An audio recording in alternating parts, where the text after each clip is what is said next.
Good morning. We are actually quite literally in the middle of nowhere right now. We're on our way to Ely, Nevada for our first out-of-town Cowboy Kids day for Dare to Be a Cowboy. I, first of all, haven't vlogged in a while. This year has been so busy with Dare to Be a Cowboy, and it's all event-based, so we go, typically, at least for the beginning of this year, we go all throughout northern Nevada with other events and put on our own events. And since May 24th, it's just been so busy. We have like 2 more events of the year and then NFR, but this is our last really big event before we start focusing on all NFR things.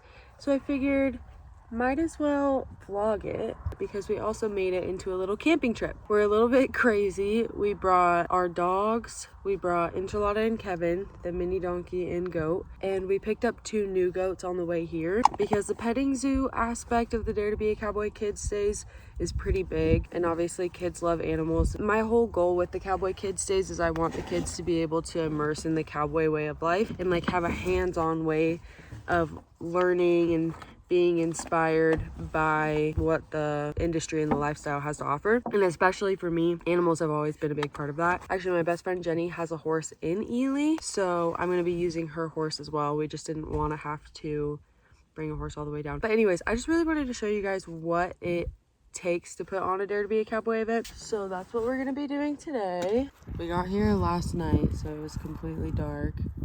We didn't know that there was a dead cow right next to us. There were millions of bugs last night because we were the only people within miles and miles with a light on. Pretty quickly, we realized we were gonna have to pack up and get into this little tent. We're just in a little pop-up tent in the back of Keegan's truck. This is the extent of how packed down my horse trailer tack room is. It's organized chaos. It may not look like it, but it is. A couple things fell back there, but this is like all of our hygiene, self-care stuff, camping kitchen stuff, my clothes, rodeo gear, merchandise, entry booth stuff, goodie bags, tablecloths, which are getting a little bit dirty. I do not want those to get dirty. I just washed them. We're definitely pretty packed down back here. But we have all this stuff over there, like our chairs, all of our tables and everything, our merch shelf, and our cutie little animals.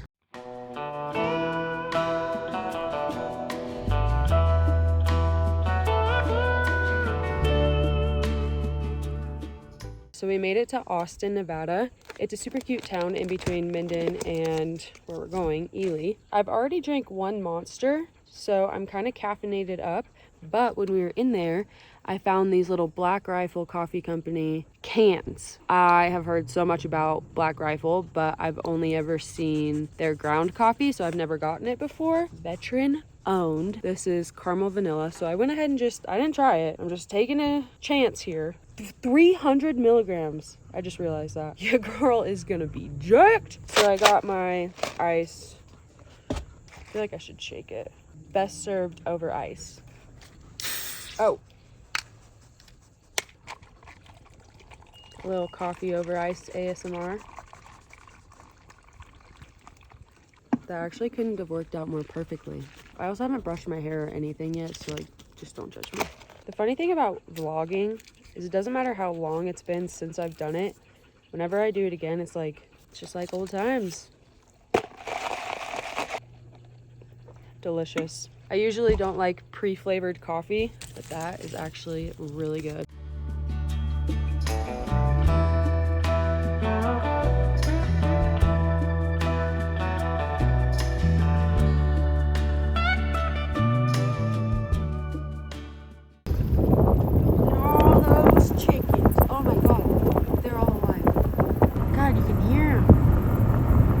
So the closer we get to Ely, the more big ass crickets we're seeing. I had known about this cricket migration, but I didn't realize that we would be going through it. I had just heard that it was more on the other side of Nevada from where we live, and I heard about it maybe a couple of weeks ago, maybe a few weeks ago by now. They still migrating. I don't think I've ever seen this many crickets in my life, and they're probably about this big. It's just absolutely massive.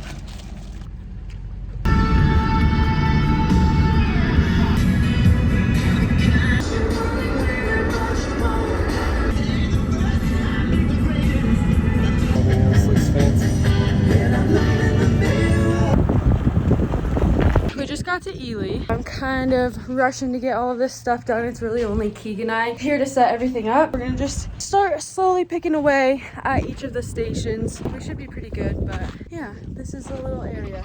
I've never been here before, so I mapped it out on Google Maps. It looks a little bit different, a little bit hilly, but at least it's grassy still. So I think it'll work out because it's kind of hot today. So it's about 1 hour until we start. We got the easy up.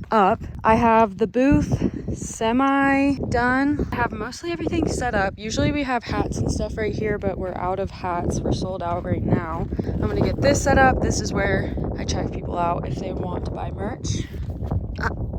Kevin found himself a spot. We have a horse coming for this corner right here. We have a drawing table set up. Little barrels, little poles, so cute, fucking dummy. We definitely still have a lot set up, but so far it looks pretty dang good. I think I'm gonna go in with banners next.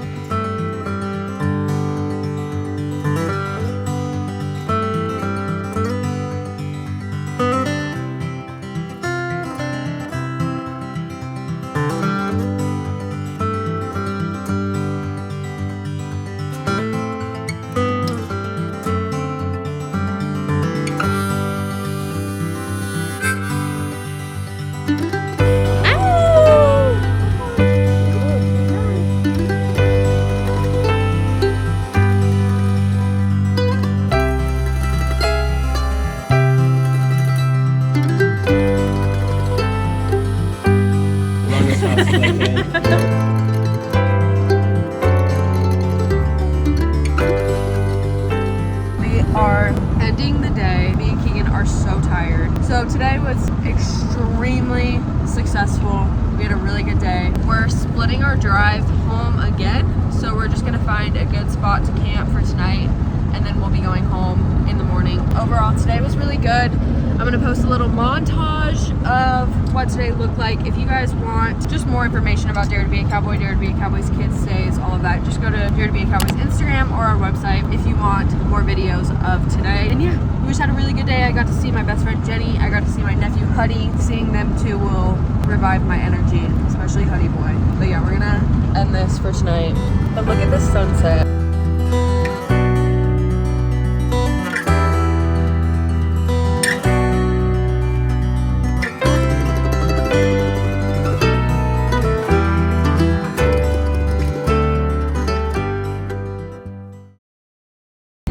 It's the next day. So technically the first day that you guys saw me was, I believe, Friday or maybe Thursday night when we were leaving to go to the event. Friday was the event. Yesterday, Saturday, was the day that we came back home. We didn't end up getting back home until about 2:30 or 3. We ended up having a tire blow. So we stopped in a town on the way home and then just went ahead and bought some new tires for the trailer. Now it's Sunday. Keegan's at work. He actually had to work yesterday as well. Today I had lessons, and so now that's what I am coming home from. Honestly, this spring/summer has just been so insanely busy for Keegan and I as far as work goes. We work 6 to 7 days a week no matter what, which is good because our word for this year was or is capitalize, and that really just means that we want to really take advantage of the value that we know that we give as employees, as business owners, and make that money. So yeah, we've really been doing that. We've been keeping up the hustle. But before we ended this vlog, I really wanted to kind of just explain to you guys how putting on a Dare to Be a Cowboy event looks from my perspective. I'm gonna unload my horses and my groceries. I just went a little hard at Trader Joe's, but as I'm unloading groceries and stuff like that, I was thinking it would be kind of cool if I talked to you guys about just what the whole process looks like as far as brainstorming for a Dare to Be a Cowboy event, how it comes about, all of that. So we're going to turn, we're gonna unload, then we're gonna get into it. All right, so I just got back to my house. My lips are so messed up after this weekend. I'm feeling crusty, rusty, musty, dusty. All right, so like I said earlier, I really wanted to take a second to show you guys, kind of explain through what it means to put on a Dare to Be a Cowboy event, how they usually come about and like what the process looks like coming up to an event like yesterday. So each Dare to Be a Cowboy event fully differs. As far as the event that we put on Friday goes, those types of events are part of our Cowboy Kids Day program. So you might see like at your local rodeo, there might be like a Kids Day section either before the rodeo or during it, where they have like rope and dummies and just like things that kids can do that are kind of Western related. A lot of rodeos have like bounce houses and that sort of thing, just to kind of like keep the kids happy. And the Reno Rodeo has been doing this for a long time. The first Sunday of every Reno Rodeo, they host a Kids Day that has over 4,500 kids come. It's fully free to the community. They bring in like the 4-H club, the high school rodeo club, Dare to Be a Cowboy, like the Mustang program around here. And now they also implemented a mutton busting championship. So this is kind of like where my idea for the Cowboy Kids Day program for Dare to Be a Cowboy stemmed from, because a lot of the local rodeos around here actually don't have that, and that could be something that Dare to Be a Cowboy could provide. And so after 2020, once we relaunched Dare to Be a Cowboy and we were starting to think about what kind of fundraisers we wanted to implement and everything, these Kids Days were one of the biggest things because we just have all the equipment for it. We have the rope and dummies, we have the animals, you know, we have a lot of stuff. At that point, we had already had a lot of stuff that we could create a Kids Day with. It's basically just grown from there. Every single event that we go to and every Cowboy Kids Day that we put on, we learn something from. We build, we grow, and like I said, each one from there is a little bit better. So right now, kind of where the program is at is, for the most part, what we'll do is we will piggyback off of another event that's happening, and we will host the Dare to Be a Cowboy Kids Day at that event. So for example, this last Friday's event was, they were hosting a barrel race and roping after the Kids Day, so there was already something going on at that arena later in the day. It truly all varies so much. Like in May, there was a cattle women's dinner and they wanted us to host a kids corral, so that was indoors, so we didn't bring any animals or anything. We just brought the bucking dummy, the drawing table, all kinds of stuff like that. So yeah, everything that we bring and everything that we do really varies on what that event needs, and if we're hosting it by ourselves or if we're piggybacking off of another event. This weekend's event was a little bit different because our Kids Day wasn't during anything. Like I said, the barrel race and the roping was later in the evening and we were in the afternoon. So there was nobody else at the fairgrounds besides who was coming to our Kids Days. And honestly, those are the events that stress me out a little bit more, because you really just are hoping for a great turnout. You're hoping for a lot of people to come and the kids to really enjoy it. I know if we can get a crowd out there and if there's kids that are coming, that the event will basically speak for itself. But this weekend's event, again, was a little more stressful because we were farther away time-wise from the main event, and also we weren't in a local area, so I couldn't just, you know, invite people that I knew or, you know, spread the word around here, hang flyers around here. We were 5 hours away for this event, so it was super out of our comfort zone. But like I said, there's different variables at each event, and I learned something new at each one, and like I said, each one looks different, but I do learn so much from all of the events. And like for this weekend, for example, sorry, I'm watching my horse. She's out. I let her out, and if she starts to eat my garden, that's where mama says no and you go back in your pen. So from this weekend's event, like what I can say that I took away from it was being sure in the fact that the Cowboy Kids Day is something that people want to come to, and especially in a small town like that,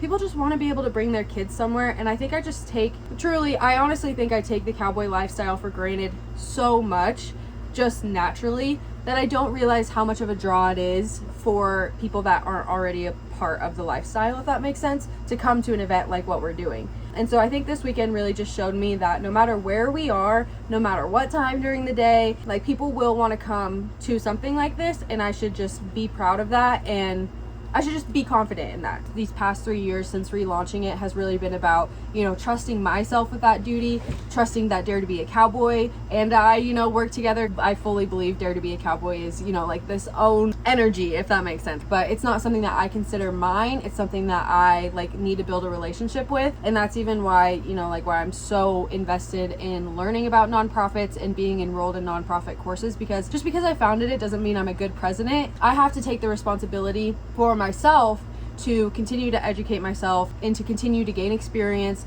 and just to be a better person overall, so that I can be the executive director that Dare to Be a Cowboy truly deserves. But that's kind of on a tangent. I don't really want to be like super long-winded with this because I don't know who the heck is even going to be interested in it. So just to kind of like go through, this is my handy dandy iPad that I use for all of the Dare to Be a Cowboy events and going through everything.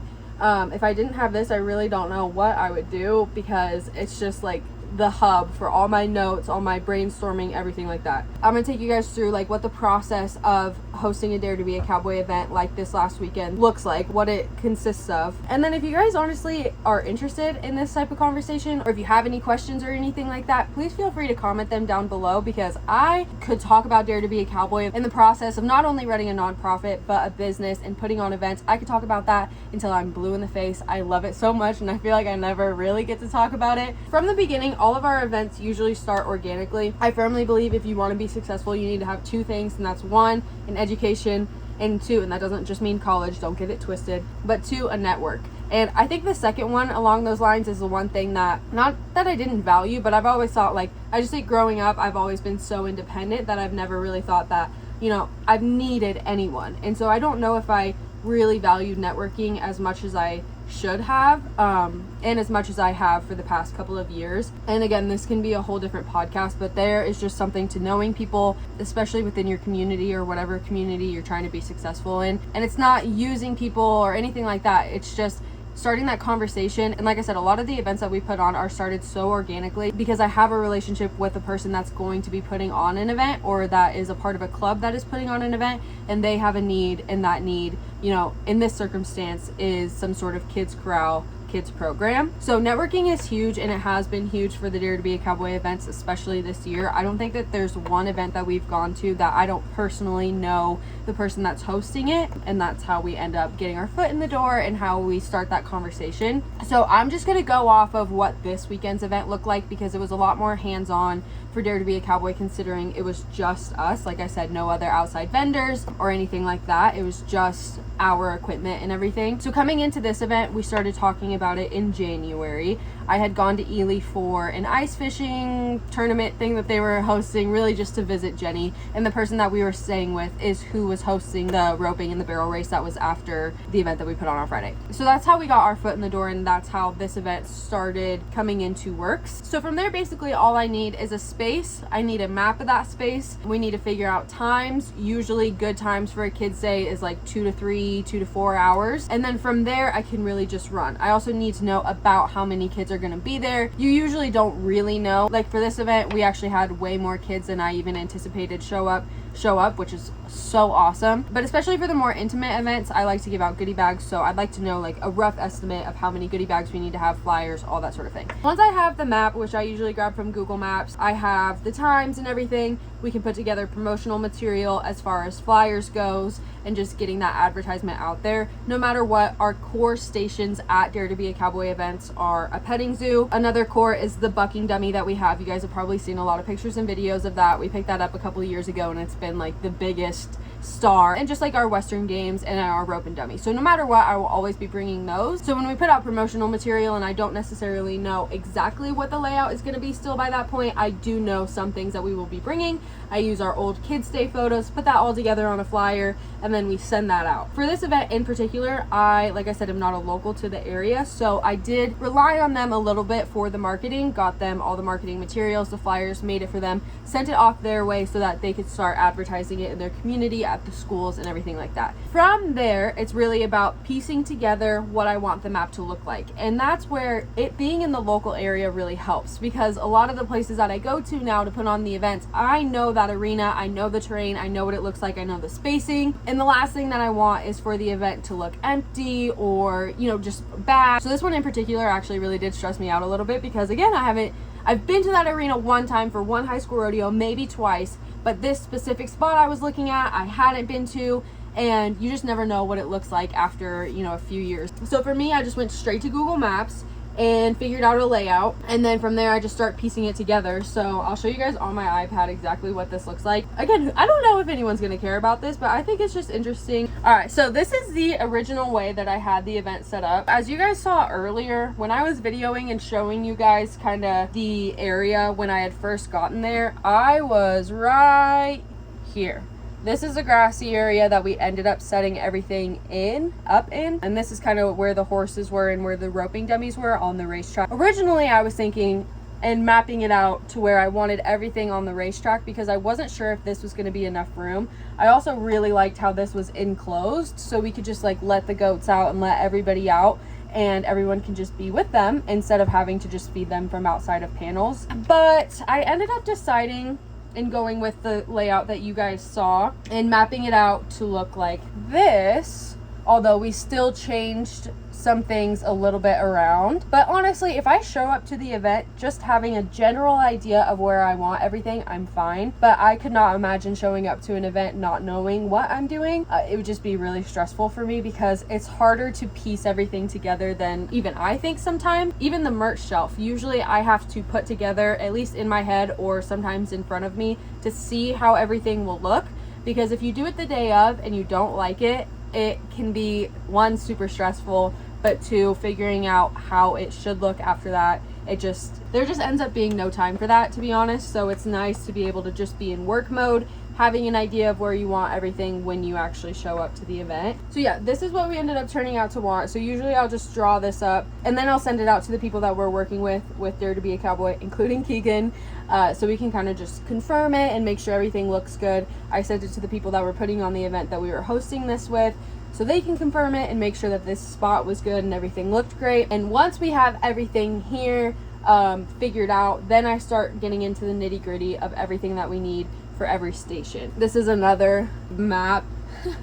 I got this from Google Maps and just kind of drew out exactly how I wanted it to look. Honestly, in this picture, the only thing that I even kept the same is having the horse in the corner back here and having the barrels and pulls and the rodeo equipment set up in these little stalls. Other than that, that was pretty much it that we actually ended up going with. But again, if I have a good visual of what I want coming into it, it really helps. This is another one. This is how I wanted the entrance to look. So from there, I start really mapping out what I want each station to be, and then what the materials list for each station is, and what the to-do list for that station before we leave also looks like. So this is a completely different file. I knew I wanted a coloring station. I knew I wanted a photo booth station.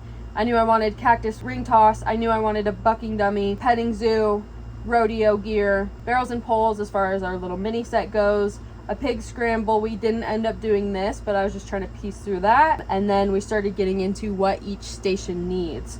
So I don't know if I'll go into full detail about what all of that looks like, but again, for me, when I draw it out and I look at exactly what I want it to look like, it just becomes so much of a less stressful day once we're actually there. And now that I've learned a lot and we've gotten to a good point, I now have everything that I need for each station, usually in one specific box. So putting it up and taking it down is pretty simple. To be honest, the mindset that I'm trying to get into is, yes, if you wanted just me or just Keegan to put on the event and to host it, I could just shove everything into the trailer and shove everything into the truck, and we would be able to figure it out, piece it together, and decide what we want at each station. But Dare to Be a Cowboy, like I said earlier, is so much bigger than me, and is something that I don't want it to just rely on me. And so everything that I'm doing, I'm trying to think of, okay, how is this going to work if somebody is coming in to help us?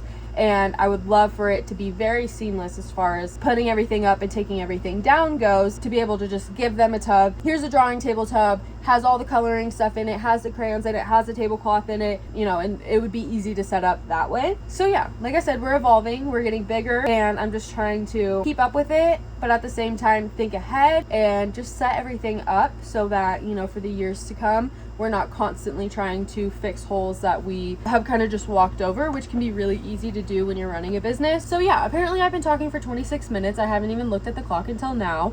I was really hoping to keep it under 10. I hope I didn't talk your guys' ear off too much, and probably if I did, you're not even here right now. And that's totally fine. I wouldn't blame you. I wouldn't be mad at you.